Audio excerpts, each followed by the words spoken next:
वक्त की बड़ी खबर के साथ हम आपको बता दें कि केंद्र सरकार ने गत दिनों संसद में आम बजट 2023-24 पेश किया। बजट से आम लोग, व्यापारियों और कारोबारियों ने अलग अलग प्रतिक्रिया व्यक्त की है। किसी ने बजट को देश हित में तो किसी ने बजट को सिर्फ चुनावी बजट बताया है। खैर, ये तो बात हुई केंद्र सरकार की।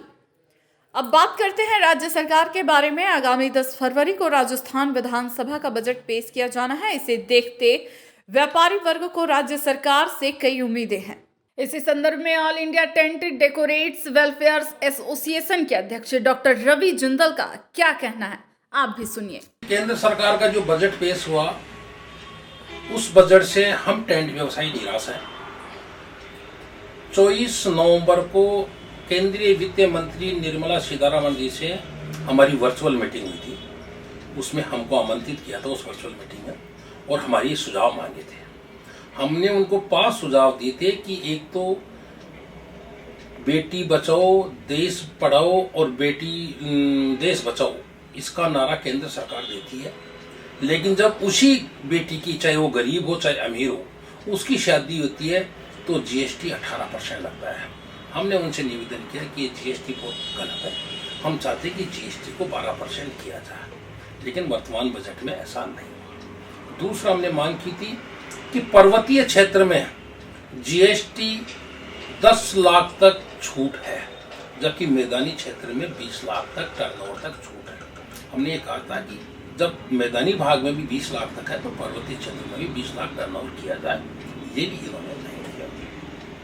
तीसरी मांग हमारी ये थी कि हमारे व्यवसाय को उद्योग का दर्जा दिया जाए।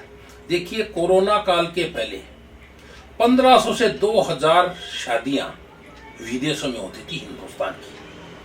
कोरोना के बाद विदेशों में होना ये बंद हो गई। अब वेडिंग इंडस्ट्रीज बहुत बड़ी इंडस्ट्रीज है। देश के 10% लोग, मतलब 14-15 करोड़ लोग हमारे इस वेडिंग इंडस्ट्री से जुड़े हुए हैं पूरे भारत भर में।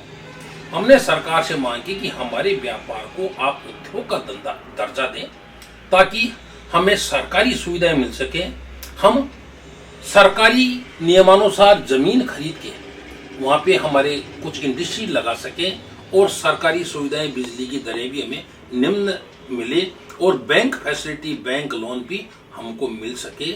लेकिन वो दर्जा भी उन्होंने, सरकार ने नहीं दिया।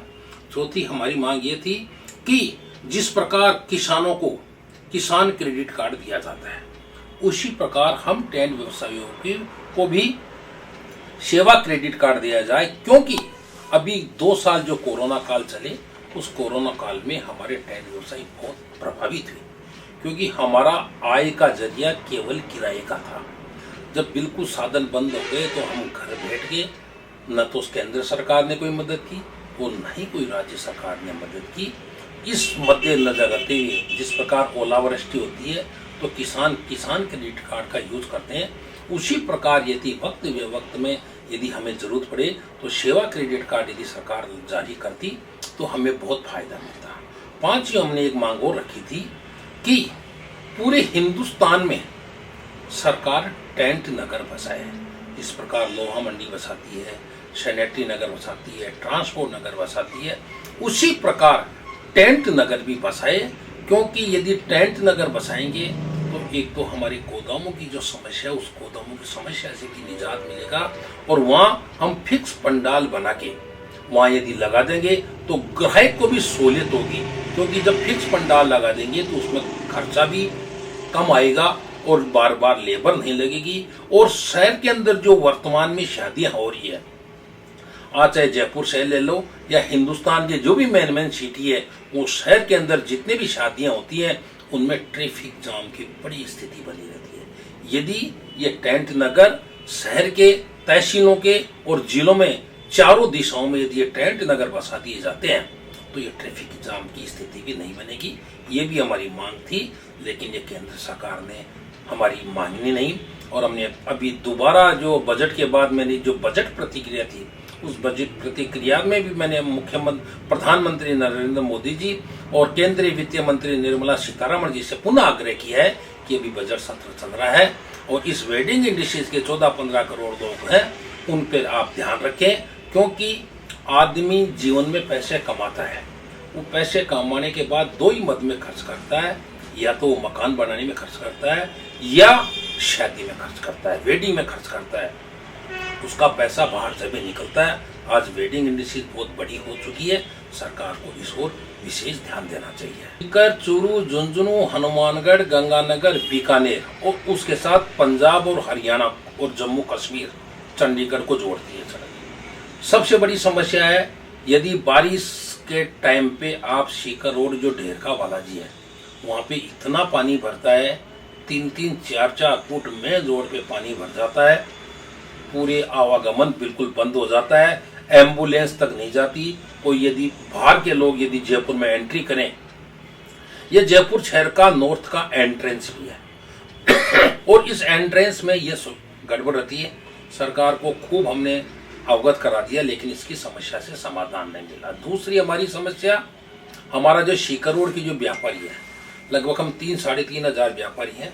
हमने सरकार से मांगी कि हमारी दुकानों को कॉमर्शियल पट्टा दिया जाए। आज हमारी दुकानों को पट्टा दिया नहीं है। हमने मांग की है कि जीडीए से यदि आप हमारे को पट्टा दिलाएंगे तो गवर्नमेंट की एक्टिविटीज सीकर रोड पे आएगी। आज आप देखिए मेन सीकर रोड पे कोई भी सरकारी ऑफिस कोई भी नहीं है, क्योंकि हमारे पास जीडीए का पट्टा नहीं है। और जब हम व्यापारी बैंक से सीसी लिमिट या लोन लेने मांग जाते हैं तो कहते हैं कि आपकी जेडीए अप्रूव्ड शॉप नहीं है, इसलिए हम आपको ये सीसी लिमिट और लोन देने में आनाकानी करते हैं। इसलिए यदि ये जेडीए हमें ये पट्टा देती है तो हमें बड़ी सुविधा मिलेगी। तीसरी हमारी मांग थी कि क्षेत्र में सुविधाओं का बड़ा अभाव है। एक तो यूरिनल यहाँ पे बिल्कुल नहीं है। आज यहाँ कपड़े का भी बहुत अच्छा मार्केट हो गया, इतनी लेडीज वगैरह और काफ़ी लोग भी यहाँ आते हैं, लेकिन अभी तक यूरिनल बनाने का कोई प्रावधान नहीं रखा और न ही व्यापारियों के लिए कोई पानी पीने की व्यवस्था राज्य सरकार की तरफ से है। बहुत मांग कर चुके, लेकिन हमारी सुनवाई नहीं हुई। एक हमारी चौथी मांग ये भी थी कि सिंधी के बस स्टैंड पे बहुत ज़्यादा दबाव है। यदि विद्याधर बस डिपो यहाँ से आप शुरू करते हैं और क्षेत्रीय जिले सीकर, चूरू, झुंझुनू, हनुमानगढ़, गंगानगर, बीकानेर और इधर के मान लो पंजाब, हरियाणा, आपके हिमाचल और आपके जम्मू, कटरा के लिए भी बसें चलती है। ये बस स्टैंड यदि यहाँ से चालू करते हैं तो एक तो सिंधी कैंप का दबाव कम होगा और दूसरा यहाँ के व्यापारियों को व्यापार मिलेगा, जीवन दान भी मिलेगा। हमने सरकार से ये भी मांग कर रखी है, लेकिन इस ओर भी सरकार की कोई सुनवाई नहीं हो रही। ये हमारी मूलभूत समस्याएं सीकर रोड ढेरका बालाजी व्यापार मंडल की है। 2 साल से कोरोना चला, व्यापारी बहुत परेशान हुए और बड़ी मुश्किल से अपना टाइम निकाला, गुजारा निकाला और सरकार की तरफ से कोई स्कीम नहीं आई, लेकिन फिर भी व्यापारी अपने बलबूते पे धीरे धीरे पटड़ी पे लौट रहे हैं और व्यापार भी पटड़ी पे लौट रहा है। मैं सरकार से यही मांग करूंगा, आज मैं खुले तौर पे चेतावनी वाली बात भी बोलता हूँ, चाहे केंद्र सरकार हो चाहे राज्य सरकार हो, यदि कोई ओलावृष्टि होती है तो तुरंत राहत पैकेज सरकार जारी कर सकती है, तुरंत जारी करेगी। लेकिन यदि व्यापारी वर्ग मर रहा है, जिस व्यापारी के टैक्स से केंद्र सरकार और राज्य सरकार चलती है, और वो व्यापारी यदि आपदा में भी आता है तो सरकार नहीं सुनती, ये सरकार की बहुत बड़ी गलती है। हमारी बात भी सरकार को सुननी चाहिए, क्योंकि हमारे टैक्स से सरकार चलती है, सबको सैलरी जाती है। तो हम भी यदि दुविधा में थे, कोरोना काल में हम बहुत दुविधा में, लेकिन सरकार ने हमारी नहीं सुनी, हमारी सुननी चाहिए। हम भी एक बिजनेसमैन हैं, हम भी सरकार के साथ कंधे से कंधा मिला के काम करते हैं। कोरोना काल में भी हम व्यापारियों ने जो हमने ये कहा था कि भाई कोई भी व्यक्ति शाम को भूखा नहीं सोए, हमने भंडारे भी खाने के चला रखे थे और सबको जगह जगह सुविधा भी हमने कोरोना काल में भी हम व्यापारी वर्ग ने खूब सहयोग किया है, लेकिन सरकार को भी हमारा को सहयोग करना चाहिए। अभी आपको वर्तमान में लग रहा है कि बहुत आर्थिक रूप से आप लोग काफ़ी कम चल रहे हैं, भविष्य में इसको लेकर के और आपकी आर्थिक स्थिति बहुत अच्छी हो जाए पहले की तरह, तो उसमें कोई योजना आप लोगों ने बनाई है व्यापारी भाइयों ने व्यापार मंडल की तरफ से, ऐसा कुछ? देखिए, योजना बना रहे हैं। अभी सरकार की एक स्कीम आई है कि एमएसएमई में रजिस्ट्रेशन कराएं, और हमने लोगों को कहा भी है कि इसमें आप रजिस्ट्रेशन कराइए और इस रजिस्ट्रेशन से सरकार से लाभ मिलने वाले हैं, ऐसा संकेत भी केंद्र सरकार की ओर से मिल रहे हैं। लेकिन अभी तक ऐसा नहीं है। लेकिन देखिए, व्यापारी अपने बलबूते पे जितना भी संभव हो रहा है अपनी व्यवस्था कर रहा है और कंधे से कंधा मिला के सरकार, मैं तो ये कर पाऊँ कि सरकार को भी क्षेत्रीय के हिसाब से एक कैंप लगाना चाहिए। आज जैसे हमारा डेरका बालाजी करोड़ व्यापार मंडल है, हमारे साथ भी सरकार को बैठ के हमारी सुननी चाहिए कि आपके व्यापारी क्या चाहते हैं क्या नहीं चाहते हैं। लेकिन क्या है कि अधिकारी वर्ग की बात है, वो अभी सुनते कम है।